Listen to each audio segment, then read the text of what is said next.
Bhandara police ने नशे के खिलाफ बड़ी कार्रवाई करते हुए 200 किलो गांजा जब्त किया है। इस कार्रवाई में 2 आरोपियों को गिरफ्तार किया गया है। पुलिस ने गांजे से भरे ट्रक को भी अपने कब्जे में ले लिया है।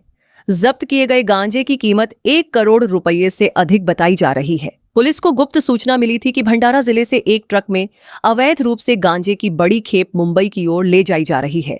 सूचना मिलते ही पुलिस ने रात के समय साकोली क्षेत्र में नाकाबंदी कर वाहनों की सघन जांच शुरू की। जांच के दौरान एक संदिग्ध ट्रक को रोककर उसकी तलाशी ली गई। तलाशी में ट्रक से 200 किलो गांजा बरामद हुआ। पुलिस ने मौके से 2 आरोपियों को गिरफ्तार कर लिया और गांजे के साथ ट्रक भी जब्त कर लिया। पुलिस के अनुसार जब्त किए गए गांजे की अनुमानित कीमत 1 करोड़ रुपए से अधिक है। आरोपियों के खिलाफ एनडीपीएस एक्ट के तहत मामला दर्ज कर आगे की जांच शुरू कर दी गई है। पुलिस यह भी पता लगा रही है कि ये खेप कहां से लाई गई थी और इसे मुंबई में किसे पहुंचाया जाना था। काल 27/7/2026 रोजी भंडारा जिल्ह्याचे साकोली पोलीस स्टेशन अंतर्गत एक गांजेवर मोठी कारवाई भंडारा पोलिसांनी केलेली आहे।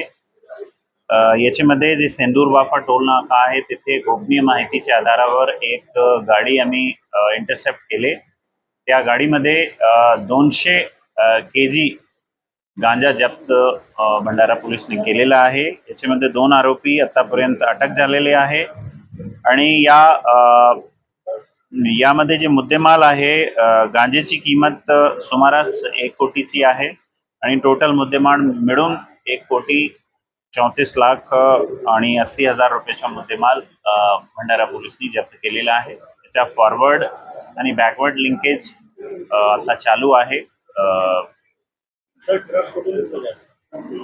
हा गांजा प्राइमा फेसी आता असं समोर आलेला आहे की उडीसावरून हा निघाला होता ट्रक। मुंबईसाठी ट्रक जात होता। वेगवेगळ्या ठिकाणी बरेचशा ठिकाणी हा यांचा असा मोडस होता की बरेचशा ठिकाणी हा गांजा द्यायचे होता। कुठे कुठे द्यायचे होता ते आता आम्ही निष्पन्न करणार आहे।